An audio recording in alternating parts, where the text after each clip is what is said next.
Bem-vindos à aula de Origem e Composição dos Resíduos Sólidos. Para a disciplina de Resíduos Sólidos, é a parte 3 das aulas 1 e 2. Essas notas de aula, elas objetivam um direcionamento dos estudos em sala de aula, mas não pretende substituir os livros sobre o tema. O aluno deve utilizar as fontes bibliográficas que estão no plano de ensino dessa disciplina, porque essas notas de aula foram elaboradas com base nos textos que estão referenciados ao final de cada capítulo, e não é um material original. Então, esse texto não deve ser citado em artigos, dissertações, teses ou monografias. As referências, sim, devem ser feitas aos textos originais utilizados para a elaboração dessas notas. Bom, podemos falar sobre um período de transição entre a norma ABNT-NBR 10.004 de 2004 e a de 2024, que nós estamos estudando ao longo dessas nossas aulas 1 e 2, né? Então, esse período de transição da norma NBR 10.004-1 é recomendado até 31/12 de 2026.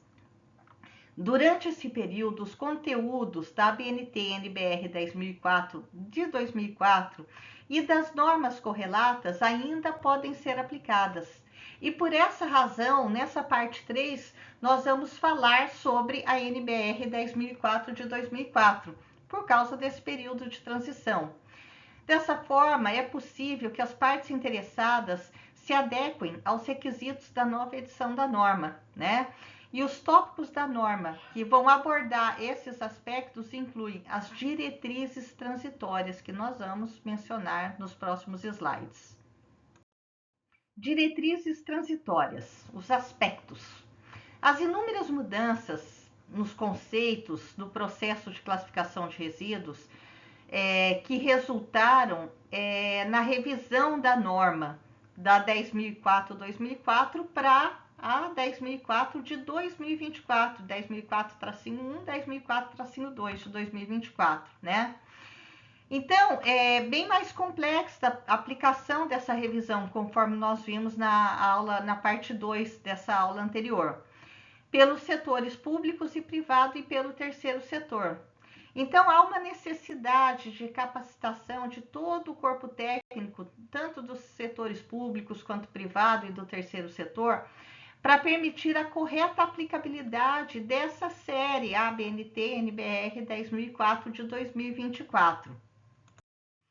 Também há uma necessidade de adequação dos sistemas informatizados dos órgãos públicos competentes, né, na matéria, em relação aos processos de licenciamento e gerenciamento dos resíduos. Há também a necessidade de revisão de procedimentos administrativos dentro dos órgãos públicos competentes. E assim como a necessidade de revisão dos procedimentos em relação ao operacional dos geradores, dos operadores, dos destinadores, dos transportadores, dentre outros, dentro do gerenciamento, né, integrado, bem como o seu processo de treinamento. Considerando-se tudo que falamos nos slides anteriores, né, dessas necessidades, aí a justificativa, portanto, da necessidade de um prazo de adequação para correta aplicação e atendimento desses requisitos múltiplos da norma que nós vimos na parte 2, sendo previsto que estes não sejam exigidos até 31/12 de 2026. Durante esse período, os conteúdos da ABNT-NBR 10.004/2004 e das normas correlatas são passíveis ainda de serem aplicados. Então, vamos nessa aula falar sobre a 10.004 de 2004, haja visto esse período de transição e as diretrizes transitórias. A classificação de acordo com a norma de resíduos sólidos, classificação de resíduos sólidos, NBR, norma brasileira registrada da Associação Brasileira de Normas Técnicas, ABNT 10.004 de 2004. A NBR 10.004 de 2004, ela classifica os resíduos de acordo com a periculosidade. De acordo, se ele tiver já uma dessas 5 características, conforme a gente já adiantou um pouquinho em slides anteriores: inflamabilidade, corrosividade, reatividade, toxicidade e patogenicidade, sendo que neste último, patogenicidade, excluídos os resíduos sólidos domiciliares e aqueles gerados em estação de tratamento de esgoto sanitário. Porque senão seria tudo perigoso. Porque no esgoto sanitário você tem algumas bactérias patogênicas, como Escherichia coli, né? No resíduo sólido domiciliar, por razão de fraldas, né? Existe também micro-organismos patogênicos, mas esses, quando bem gerenciados, não tem perigo quanto um resíduo proveniente de um hospital, né? E por isso, então, ele fala excluir dos resíduos domiciliares e os gerados em ETs.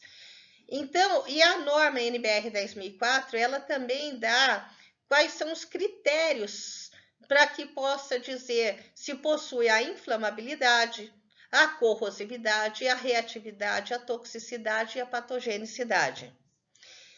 No caso de ser impossível o enquadramento já imediato, já se saber de início dos resíduos no mínimo de uns critérios, no mínimo um dos critérios supracitados, o que a NBR 10.004 nos diz que devemos fazer? Submeter amostras que vão ser retiradas de acordo com norma também, a ensaios tecnológicos, analisando se as concentrações em extratos líquidos, né? Então a gente vai tirar extratos líquidos, extrair extratos líquidos dessa amostra de resíduo para fazer ensaio nela, para ver os elementos que possam conferir periculosidade, de acordo com alguns anexos da NBR 10.004 de 2004. E aí nós temos que o resíduo classe 1 perigoso são aqueles que apresentam periculosidade, ou seja, devido às suas propriedades físico-químicas ou infecto-contagiosas, podem apresentar risco à saúde pública ou ao meio ambiente.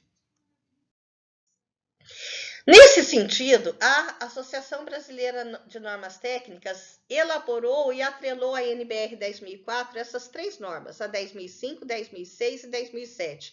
Muitas vezes a gente já chama todas as normas juntas, a 10.004, de série de normas 10.004, né? Porque uma precisa da outra para ser realizada. Por exemplo, a 10.004, para ter a classificação, eu preciso ter a amostragem. Mas como que eu vou fazer a amostragem dos resíduos sólidos? A norma brasileira registrada 10.007, ela vai falar sobre a amostragem de resíduos sólidos e vai estabelecer os critérios de coleta e seleção de uma amostra para que a mesma seja considerada representativa de um todo.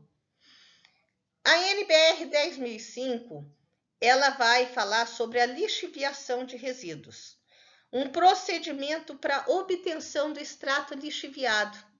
Então, como que eu vou fazer esse ensaio de lixiviação? Por exemplo, eu vou conseguir segregar algumas substâncias contidas nos resíduos sólidos industriais, através dessa lixiviação, que é a lavagem ou percolação. E aí, esse extrato lixiviado, eu vou analisar, confrontar o resultado desse extrato lixiviado, das concentrações de alguns elementos, com um anexo da norma. E aí eu vou ver se ele é classe 1 ou não. No caso de não ser classe 1, ser classe 2 não perigoso, existe uma subclassificação. O 2A, classe 2A, que é não perigoso, mas não inerte, e classe 2B, não perigoso e inerte. Como que eu vou diferenciar um do outro? Aí vou fazer um ensaio da NBR 10.006, de solubilização de resíduos. Procedimento para obtenção de extrato solubilizado de resíduos sólidos. Como que eu vou realizar esse ensaio de solubilização, né? Porque eu vou tentar tornar uma amostra de um resíduo sólido solúvel em água. E aí eu vou analisar a concentração dos elementos, né, solúveis em água, ou materiais contidos nesse extrato solúvel. E vou, de novo, comparar com outro anexo da norma com relação a esses elementos. E aí, se algum dos elementos for maior do que é preconizado pela norma, é classe 2A perigoso. Se não, classe 2A, me desculpem, não inerte, não perigoso e não inerte. E classe 2B, no caso contrário, não perigoso e inerte. Resíduos classe 1 perigosos. A amostra do resíduo em estudo, sim, ela é enquadrada em pelo menos um dos critérios de periculosidade, toxicidade, patogenicidade, corrosividade. Ele já pode ser aqueles 5 critérios, considerado classe 1 perigoso.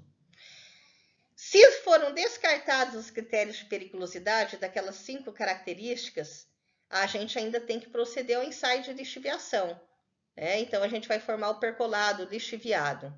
Então, são considerados classe 1 perigosos aqueles cujos resíduos sólidos, cujas amostras foram submetidas ao teste de lixiviação. E aí, ao serem submetidas, aquele extrato lixiviado apresentou concentrações superiores às preconizadas no anexo F da NBR 10.004. Pelo menos um elemento ter concentração superior, ele já vai ser resíduo classe 1 perigoso. Se as concentrações todas forem inferiores, a esse anexo, será efetuado o ensaio de solubilização para avaliar se o resíduo é classe 2. E aí, o extrato solúvel, a gente vai comparar, confrontar com as concentrações dos elementos no anexo G da norma, Porque daí a gente vai ver se ele é não perigoso não inerte ou não perigoso e inerte. Lembrando que os resíduos radioativos ficam fora dessa classificação, em razão de seu gerenciamento ser de competência do Conselho Nacional de Energia Nuclear.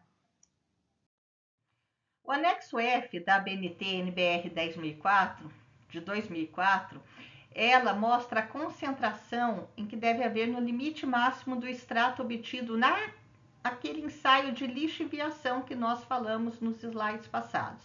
Então, a título de exemplo, aqui nós temos, por exemplo, o parâmetro arsênio, bário e o cádmio, O código de identificação, respectivamente, esses 3, que estão apresentados, esses 3 parâmetros aqui apresentados, mas são mais, O limite máximo de cada um no lixiviado, por exemplo, do arsênio, 1 mg por litro.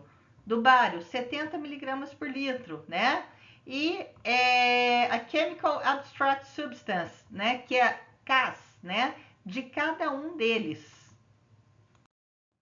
Bom, então, de grande importância também são os anexos A e o anexo B, dos resíduos perigosos da NBR 10.004 de 2004. Pegamos também alguns exemplos, para que seja ilustrado, Então, por exemplo, do anexo A, resíduos perigosos de fontes não específicas, por exemplo, as ferroligas, K090 e a K091. K090, lodos ou poeiras que venham de sistema de controle de emissão de gases empregado na produção de ferro, cromo, silício.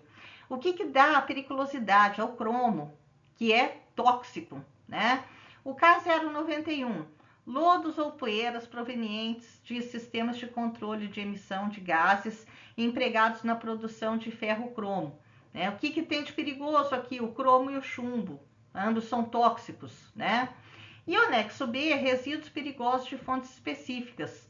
O chumbo primário, por exemplo, K065, lodos ou poeiras provenientes de sistema de controle de emissão de gases empregados na fundição de chumbo. O que temos de perigoso aqui? Tanto o chumbo quanto o cádmio, que são tóxicos. Resíduos classe 2A não inertes. São aqueles que não vão se enquadrar nem nos resíduos classe 1 perigosos e nem nos resíduos classe 2B inertes. Mas eles podem ainda ter propriedades como combustibilidade, biodegradabilidade ou solubilidade em água. Exemplo de papéis, papelão, matéria vegetal, entre outros. Resíduos classe 2B, inertes. quaisquer resíduos amostrados de uma forma representativa, segundo a ABNT-NBR 10.007, submetidos a um contato dinâmico e estático com água destilada ou deionizada, a temperatura ambiente conforme a NBR 10.006 da ABNT, e submetidos ao teste de solubilização. Se nesse extrato solúvel nenhum dos componentes solubilizados ficou em concentração maior ao padrão de potabilidade da água, que está relacionado no anexo da norma NBR 10.004, e aí ele é considerado um classe 2B inerte. A exemplo de rochas, tijolos, vidros e alguns plásticos e borrachas que não são decompostos com facilidade. Se as concentrações forem maiores a do anexo referente à solubilidade, os resíduos são classificados como classe 2A, não perigoso e não inerte.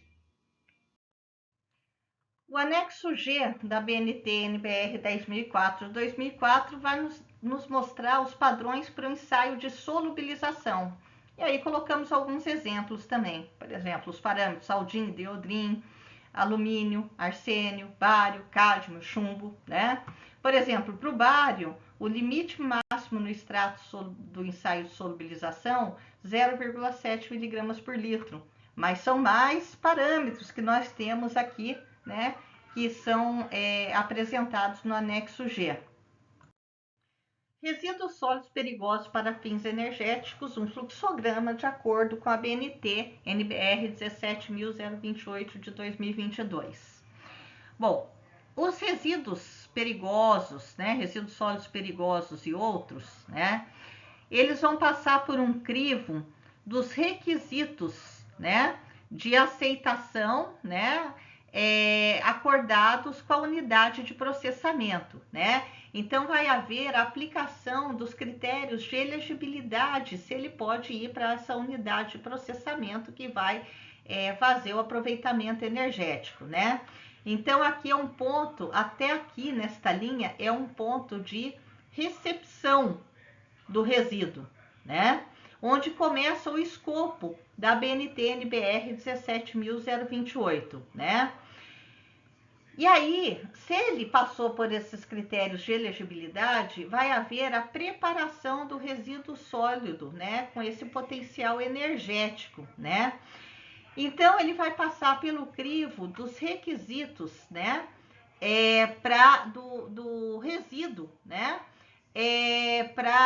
do resíduo sólido com potencial energético e outros entre a unidade de processamento, né, e a nossa unidade aqui de recuperação energética, né?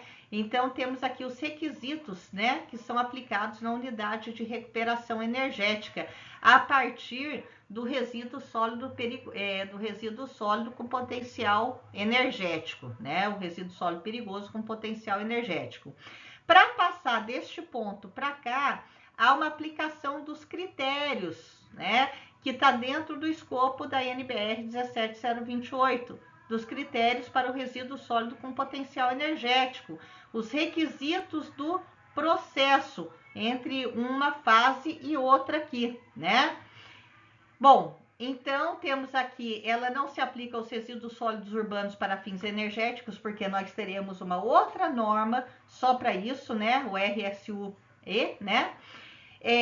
A unidade de preparo é a UP, né? A unidade de processamento aqui é a unidade de preparo, né?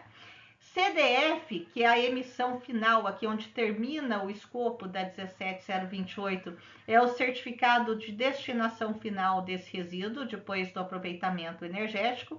E o RE, aqui, a nossa unidade de recuperação energética. Bom, os resíduos sólidos perigosos para fins energéticos, de acordo com a BNT 17.028 de 2022, ela não se aplica a resíduos destinados sem nenhum tipo de preparo e sem formação de lotes, com uma especificação mínima de caracterização, nem a resíduos destinados para destruição térmica sem aproveitamento energético, tampouco a resíduos que não possuem potencial de aproveitamento energético, Também não se aplica a resíduos e serviços de saúde classificados como infectante ou com risco biológico, de acordo com a BNT-NBR 12.807. Porém, os resíduos e serviços de saúde que após o tratamento não apresentarem potencial infectantes podem ser compreendidos por essa norma.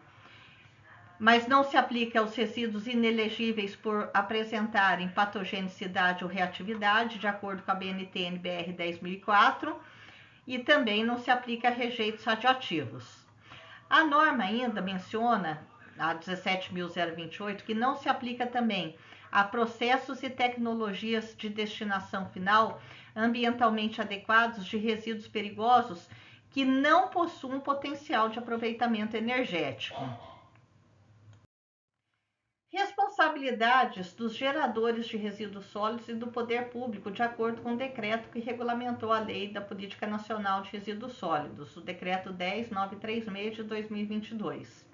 De acordo com o artigo 3º, os fabricantes, os importadores, os distribuidores, os comerciantes, os consumidores e os titulares de serviços públicos de limpeza urbana e de manejo de resíduos sólidos, eles são atores do ciclo de vida do produto. Então, eles são responsáveis também pelo ciclo de vida do produto. Como? Numa responsabilidade compartilhada, que vai ser implementada de forma individualizada, ou seja, aonde cada ator atua nesse ciclo de vida e encadeada, porque um ator atua e depois é outro ator que atua naquela outra fase que ele atua no ciclo de vida do produto, então de forma encadeada. Na hipótese de haver sistema de coleta seletiva estabelecida pelo Plano Municipal de Gestão Integrada de Resíduos Sólidos ou sistema de logística reversa a que se refere o artigo 18, o que o consumidor deverá fazer? Inciso 1, acondicionar de modo adequado e de forma diferenciada os resíduos sólidos que são gerados pelo consumidor. E, inciso 2, disponibilizar também de modo adequado os resíduos sólidos reutilizáveis e recicláveis para coleta ou para devolução. O artigo 6º do decreto, o poder público, o setor empresarial e a sociedade são responsáveis pela efetividade das ações destinadas a assegurar a observância da Política Nacional de Resíduos Sólidos e ao disposto nessa mesma política, que aqui é a lei, né, que instituiu a Política Nacional de Resíduos Sólidos e o decreto que a regulamentou, né? Então, são todos, olha, o poder público, o setor empresarial e a sociedade, todos nós somos responsáveis. Características dos resíduos sólidos. Nós temos parâmetros físicos, químicos e características biológicas, a gente vai falar um pouquinho na aula de hoje. Parâmetros físicos, geração per capita, quanto cada um de nós gera de resíduo por dia. Composição gravimétrica, né? Qual é a composição em massa de dados materiais, como plástico, papel, plástico mole, plástico duro, borracha, diversas categorias, né, de resíduos, e isso é dado em porcentagem. Peso específico aparente, né? Então a gente vai ver uma relação entre a massa e o volume daquele resíduo sólido. Teor de umidade, quanto de umidade a gente tem desse resíduo sólido. A compressividade, a característica que ele tem de ser compressível, ou seja, submetido a uma certa pressão, quanto que reduz o seu volume. A composição física do lixo é calculada através da determinação do percentual de seus componentes mais corriqueiros, metais, vidros, plástico, matéria orgânica, etc. Parâmetros químicos. Potencial hidrogeniônico, ou seja, o pH. O pH a gente lembra que é menos o log da concentração de H+. Então, quanto mais ácido o ambiente, mais concentração de H+, e o pH ele é menor. Teores de elementos químicos, carbono, enxofre, nitrogênio, potássio, fósforo. Então, temos nutrientes, micronutrientes, macronutrientes presentes nesses resíduos. E as características biológicas são os micro-organismos que estão presentes nos resíduos, inclusive aeróbios, anaeróbios, né? A gente vai falar um pouquinho sobre isso também nos slides posteriores. Então, sobre as características físicas, geração per capita relaciona a quantidade diária de resíduo sólido urbano gerada e o número de habitantes de uma dada região. É muito importante para o planejamento de todo o sistema de gerenciamento de resíduos sólidos, para dimensionamento de instalações, como, por exemplo, um aterro sanitário, equipamentos, né, de coleta, por exemplo. Por quê? Você tendo, por exemplo, que é 1 quilo por habitante por dia, vamos pegar um número fácil, e você tem 300 mil habitantes numa cidade, você multiplicando 1 quilo por habitante por dia, vezes 300 mil habitantes, você vai ter 300 mil quilos por dia. Então, você já é capaz de gerenciar de forma adequada aquela localidade, qual vai ser as dimensões do aterro sanitário, né? E diversas instalações e equipamentos também relacionadas ao gerenciamento daquele resíduo. Composição gravimétrica expressa o percentual de cada componente com relação ao peso total da amostra de resíduos sólidos avaliada.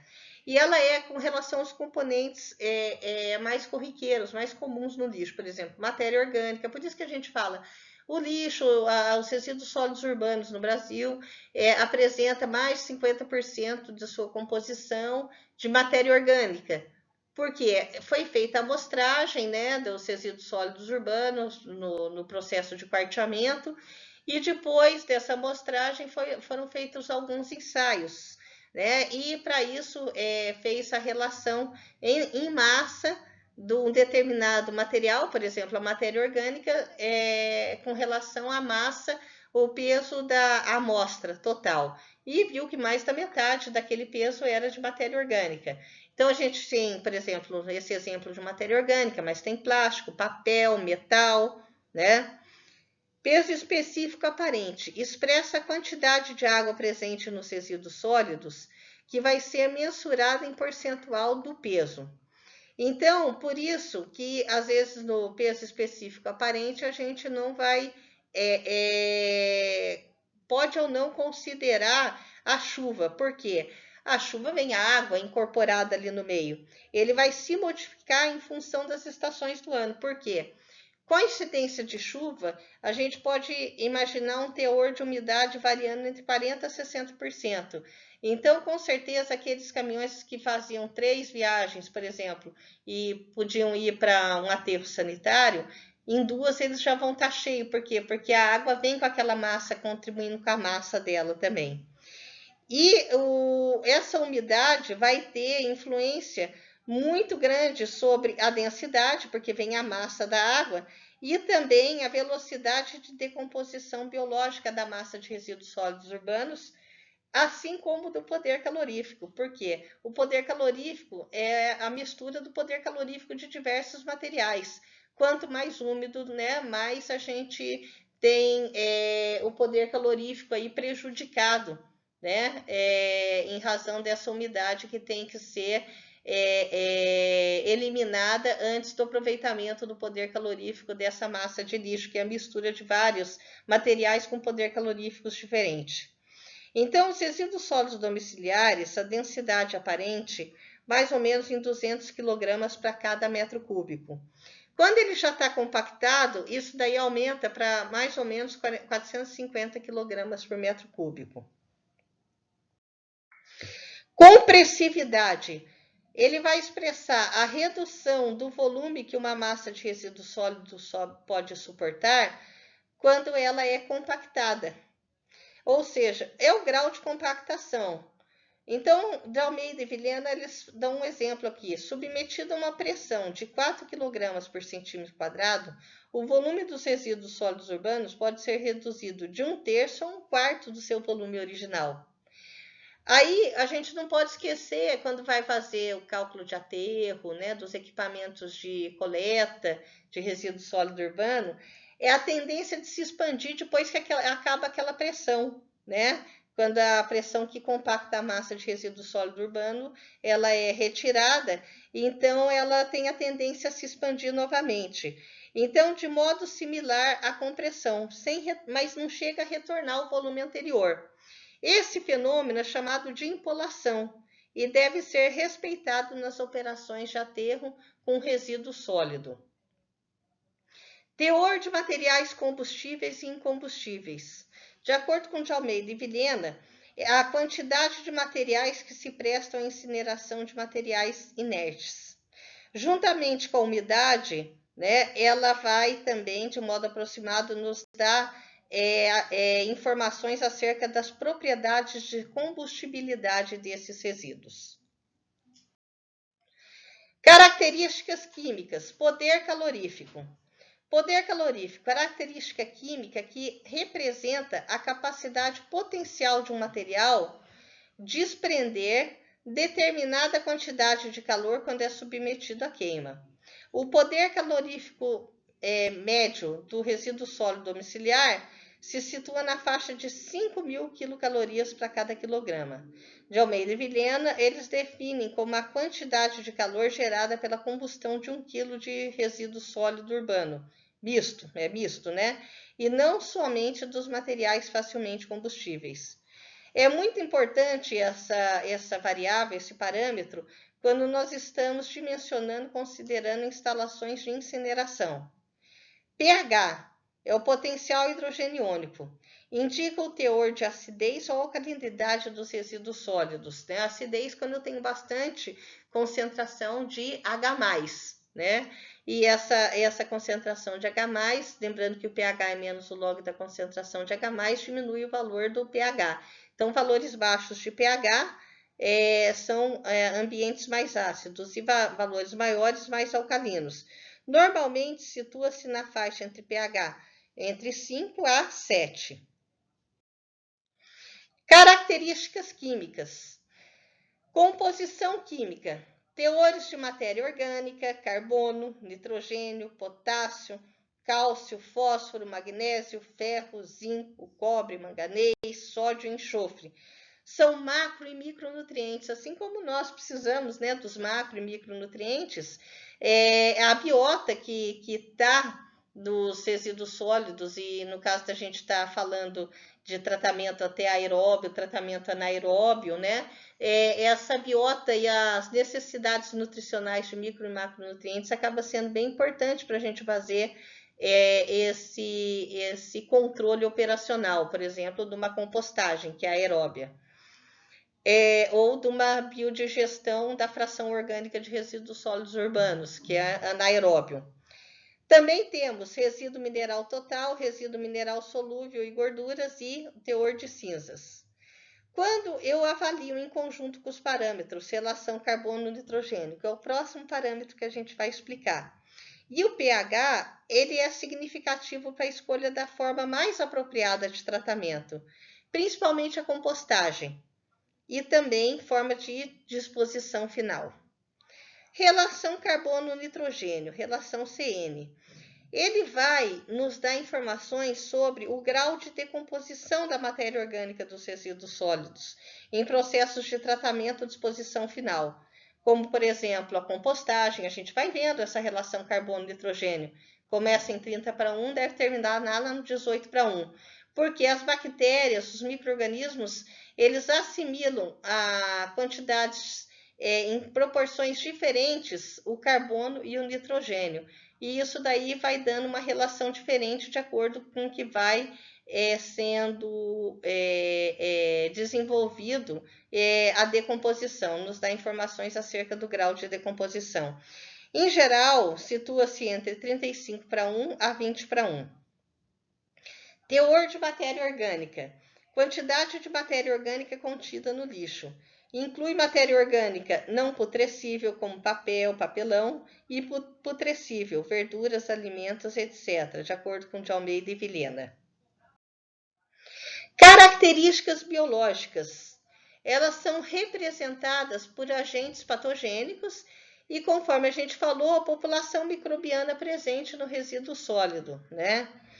Em conjunto com as características químicas, elas proporcionam o quê? Subsídios para a escolha do melhor método de tratamento e disposição final que seja mais apropriado àquele resíduo sólido em questão.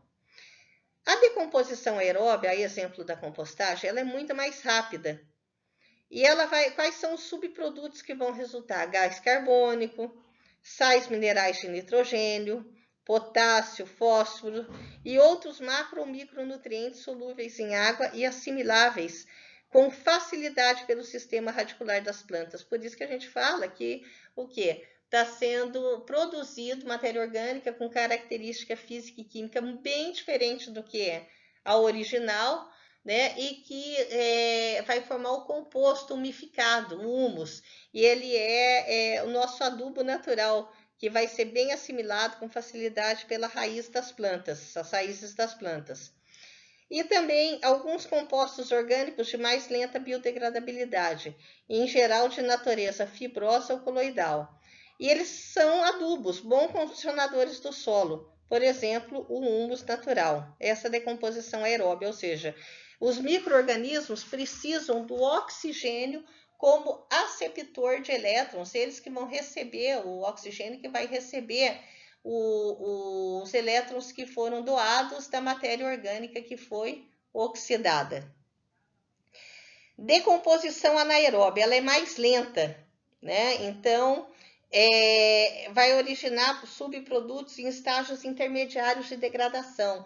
Nós vamos ver mais adiante no curso quais são as fases, as etapas da digestão anaeróbia, que a gente fala aqui só para já ter uma certa ideia, uma familiaridade com o nome, né? Então, tem a hidrólise, né? Nós temos essa fase de fermentação, né? Nós temos a acetogênese, formação de acetato, né?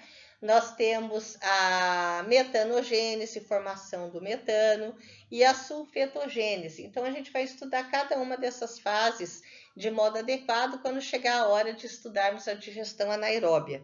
E isso vai gerar subproduto em estágio intermediário de degradação, a exemplo de hidrogênio, de CO2, do acetato, de butirato, né? Ácidos orgânicos e a amônia, eles são nocivos e contaminantes. E gases também, vai gerar gases como o gás sulfídrico. O biogás vai ser gerado, e é uma mistura de vários gases, né? Então, vamos ter o metano, o dióxido de carbono, e também o gás sulfídrico, em porções por milhão. Ele é mal cheiroso, o gás sulfídrico, e dá um efeito estético indesejado e toxicidade.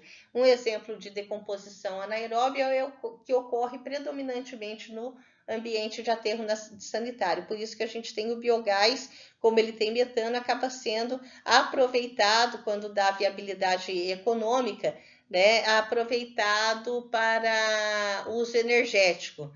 E também a biodigestão da fração orgânica de resíduos sólidos urbanos, quando a gente consegue fazer a prévia separação deles. Também gera o biogás como subproduto. E o chorume, né? Tanto que a gente fala bastante do chorume aí nos aterros.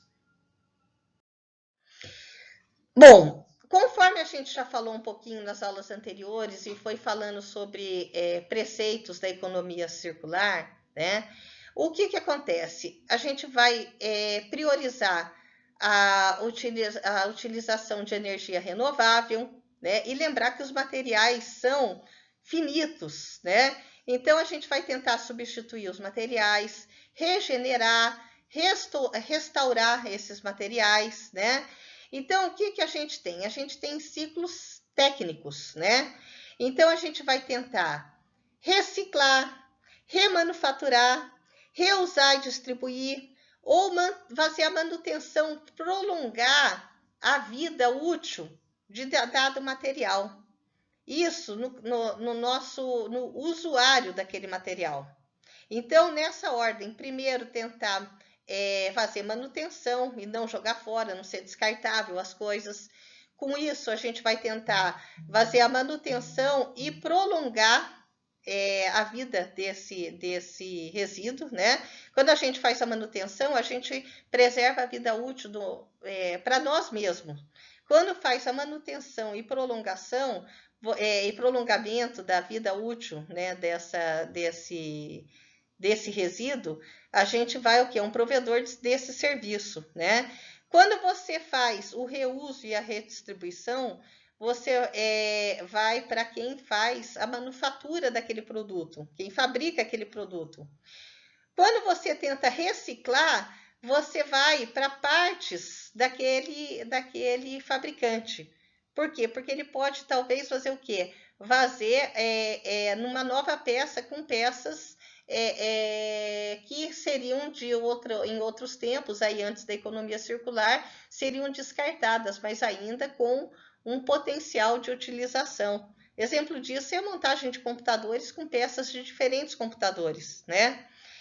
E aí, com isso, a gente vai tentar minimizar o descarte sistemático e as externalidades negativas, né? Bom, com relação à coleta, né? O consumidor, né? A gente vai tentar o quê? Fazer a extração, né, dos bioquímicos, a digestão anaeróbia, que nem a gente falou, e isso gera o biogás, né? Isso vai gerar o biogás pode gerar energia renovável, quer seja energia térmica ou energia elétrica, vai depender muito da viabilidade econômica do empreendimento. E com isso, eu vou tentar, na biosfera, fazer a regeneração, né? Vou tentar fomentar os ciclos biológicos, né? E com isso a gente vai também para as partes, né, do fabricante. E o princípio é tentar otimizar o rendimento desse recurso por meio do quê? Da circulação de produtos, componentes e materiais. E a gente vai tentar usar na maior utilidade, na mais alta utilidade desse produto, otimizar mesmo, né? Em todas as vezes e nos ciclos, em todos os ciclos, técnico e biológico, né? Então, esse é o princípio 2. O princípio 1 é o quê? Preservar e aprimorar o capital natural pelo controle, porque a gente sabe que a gente tem disponibilidade finita dos materiais, né? E tentar balancear os fluxos de recursos renováveis. E o princípio 3, né? Vamos tentar melhorar a efetividade desse sistema, para tentar projetar, né, tirar, minimizar, acabar com essas externalidades negativas, né? Então, esses são os princípios da economia circular. Falando mais um pouquinho sobre esses princípios, preservar e melhorar o capital natural, controlando os estoques finitos e equilibrar os fluxos de recursos renováveis. O princípio 2, otimizar o rendimento de recursos circulando produtos, componentes e materiais, na mais alta utilidade em todos os momentos, todas as vezes, tanto nos ciclos técnicos quanto nos ciclos biológicos. E o princípio 3, promover a eficácia do sistema, revelando e projetando aquelas externalidades. Os resíduos eles vão ser projetados, ou seja, quando já da construção, da concepção do projeto de dado produto, que vai ser colocado no mercado, já vai ser projetado a quantidade de resíduo e como ele pode ser reaproveitado, reutilizado dentro dos princípios da economia circular. Então, a diversidade vai construir a força desse princípio. As fontes de energia renováveis vão impulsionar a economia. A gente vai pensar mais, né, nos sistemas. Os preços ou outros mecanismos de feedback devem refletir os custos reais para que essa economia circular possa ocorrer. Porque se a gente não pensa nos custos reais, ela acaba morrendo logo no começo, pela inexequibilidade. Então, a gente tem que pensar nos custos reais disso. A economia circular. Vamos falar desse primeiro, né, desse primeiro símbolo, né, dos nossos ciclos ali, que como está acima no canto direito superior desse slide. Esse símbolo significa o poder de circular por mais tempo, né, que vai se referir à maximização do número de ciclos ou o tempo de cada ciclo de produto. Por exemplo, reutilizar um produto maior número de vezes, prolongando a vida útil do produto, tanto quanto for possível a gente reutilizar esse produto, e aí com isso prolonga a vida útil desse produto. Cada ciclo prolongado vai evitar material, né, matéria-prima, energia e trabalho de criar um novo produto ou componente. Para produtos que requerem energia, a vida útil ótima deve levar em conta a melhoria do desempenho energético ao longo do tempo, ou seja, a gente também tem a energia gasta para, por exemplo, reciclagem, né? E essa energia gasta ela deve ser otimizada ao longo do tempo para que o processo de reciclagem seja fomentado cada vez mais para esse tipo de produto e todos os produtos que a gente deseja fazer economia circular. O poder do círculo interno refere-se, né, então que está até em azul mais escuro, à ideia de quanto mais apertado o círculo, mais valiosa a estratégia, quanto mais interior aquele círculo. Reparando e mantendo um produto, por exemplo, um carro, vai preservar a maior parte do seu valor. Quer dizer, se deixar, né, o carro sem manutenção, essas coisas, logo ele vira um carro sem utilidade e perde o valor. E acaba tendo que a necessidade de aquisição de um novo produto. Se isso não for mais possível, componentes individuais podem ser reutilizados ou remanufaturados. Ele vai preservar mais valor do que apenas reciclar os materiais. Os círculos internos preservam mais de um produto. Então, a gente vai ter, o que vai ter incorporado nessa preservação? A integridade do produto, a complexidade que é para a manufatura daquele produto, quando você preserva a integridade dele, você está preservando tudo, todo o trabalho, energia e matéria-prima que foi utilizada, gasta para fazer aquele dado produto, e o trabalho e energia que está incorporado naquele produto, né? Por exemplo, o exemplo de um carro. O poder do uso em cascata, né? Então tá o símbolo aqui do uso em cascata que tem na economia circular. Ele refere-se à diversificação do reuso em toda a cadeia de valor. Por exemplo, quando roupas de algodão são reutilizadas, primeiro como roupa de segunda mão, em seguida ela pode atravessar para a indústria de móveis, como preenchimento de fibra de estofados, e preenchimento de fibra pode ser posteriormente reutilizado em isolamento de lã de rocha para construção. Ou seja, sempre há um uso que seja bem útil para aquele material, inclusive aquele que já foi reusado, né? Substituindo o influxo de materiais virgens na economia em cada um desses casos aí de uso que a gente acabou de mencionar. Além da seleção de materiais, outras áreas importantes para o projeto circular economicamente bem-sucedido são fazer componentes padronizados, produtos projetados, porque senão um produto não cabe no outro porque é de outro ano e eu não posso fazer a substituição por um produto que seria ótimo ainda de uma parte desse produto, né? Eu acabo inviabilizando a substituição. E isso daí acaba fazendo com que os bens sejam descartados antes do término da vida útil, né? Projeto para facilitar separação ou reutilização de produtos no final da vida útil. Então, o fabricante já pensar em como que vai ser descartado aquele bem, o material, ao final, quando se findar a vida útil desse produto ou material. E critérios de projeto para fabricação que levem em conta possíveis aplicações úteis de subprodutos e resíduos. Então, isso daí é muito interessante, sobretudo quando a gente fala até em banco de resíduos, né? Mas também podemos falar em resíduos pós-consumo. E isso deve estar, inclusive, embasado em modelos de negócios de economia circular que também devem ser levados em conta na hora de projetar os produtos. Finalmente, mecanismos de feedback devem ser desenvolvidos entre os projetos e as atividades de fim de uso. O resíduo ele vai ser projetado. O resíduo na economia circular ele não existe, ele é projetado, ele já é pensado desde o projeto, do início, da concepção daquele bem ou serviço ou material. Materiais biológicos não são tóxicos e podem ser facilmente retornados ao solo por compostagem ou digestão anaeróbia. Então, na hora que a gente fala do ciclo biológico, é isso que a gente pensa. Materiais técnicos, quando a gente fala do ciclo técnico, que nem polímeros, ligas e outros materiais feitos pelo homem, eles são projetados de tal maneira para serem recuperados e atualizados.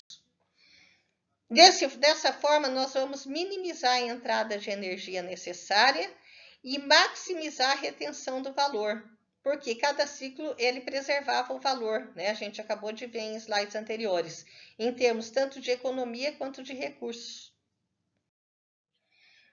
O poder dos insumos puros, né? Então a gente tem o símbolo aqui para falar da importância do poder dos insumos puros. Esse poder reside no fato de que os fluxos de material não contaminado aumentam a eficiência de coleta e redistribuição. Foi o caso que a gente deu do exemplo do papel misturado com papel higiênico. Se eu não misturar esses dois tipos de papel, né, eu não vou contaminar e com isso vai aumentar a eficiência de coleta e redistribuição, mantendo qualidade, particularmente de materiais técnicos, que, por sua vez, se eu mantenho a qualidade e não contamino o material, ele é mais facilmente reciclável e vou aumentar a longevidade. E com isso vai aumentar a produtividade, né, a vida útil desse material. Bom, e finalizando, vamos falar sobre os modelos institucionais, ou seja, as formas de administração, né, para fases da gestão, para a gestão dos resíduos sólidos. Então, nós podemos lançar mão da terceirização. A terceirização ela vai concretizar o próprio conceito da administração pública. A administração pública ela vai atuar nas funções prioritárias de planejamento, coordenação e fiscalização, e é capaz de consentir às empresas privadas a operação de dada parte da gestão de resíduos sólidos, por exemplo, né, propriamente dita, né? Ela pode ser manifestada em diversas escalas, desde uma escala pequena até uma escala maior, né? Então, a contratação de empresas bem estruturadas, hábeis em dado segmento operacional, por exemplo, a operação do aterro sanitário, para a coleta dos resíduos sólidos urbanos, né? Ou a contratação de microempresas ou trabalhadores autônomos, por exemplo, para a coleta com transporte de tração animal ou operação manual de aterros de tamanho pequeno. Ainda sobre os modelos institucionais e as formas de administração, a concessão. No modelo da concessão, a concessionária planeja, organiza, executa e coordena o serviço. Ela pode até mesmo terceirizar algumas operações, a empresa concessionária, e arrecadar os pagamentos relativos à sua remuneração diretamente junto ao usuário beneficiário do serviço. Nós temos exemplos de concessão, por exemplo, nas rodovias, né, em empresas de energia elétrica, né? Por exemplo, nas rodovias nós pagamos os pedágios diretamente à concessionária, né? Os serviços de pedágio. Eles são objeto de contratos a longo termo para que haja garantia do retorno dos investimentos que são aplicados nesse sistema em que houve a concessão. E o poder concedente detém a titularidade do serviço e a competência da fiscalização, né?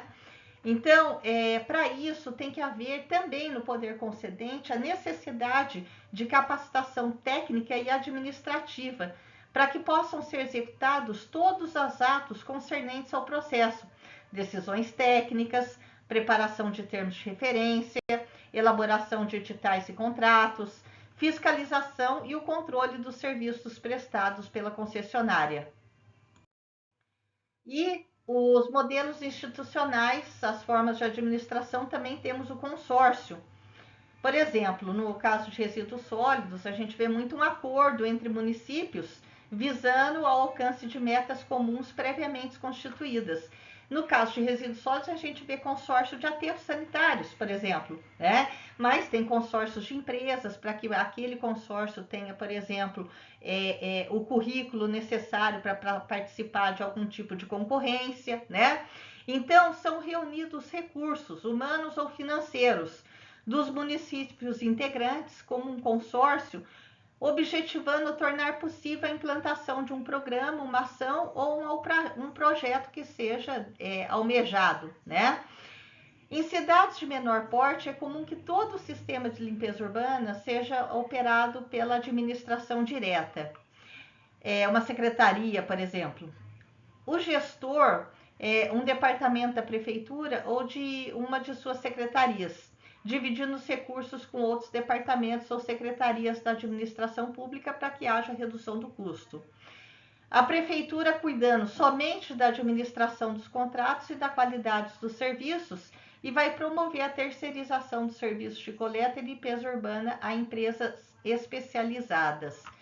É possível que haja consórcio de empresas, consórcio de municípios, e que esse consórcio de municípios ele pode fazer uma concessão, por exemplo, para alguma empresa especializada por um dado tempo por algum serviço especializado, e essa empresa concessionária ter uma terceirizada. Então, elas podem ocorrer, esses modelos institucionais, inclusive simultaneamente. Essas são as referências bibliográficas da aula de hoje. Agradeço muito pela atenção dispensada à aula. Muito obrigada.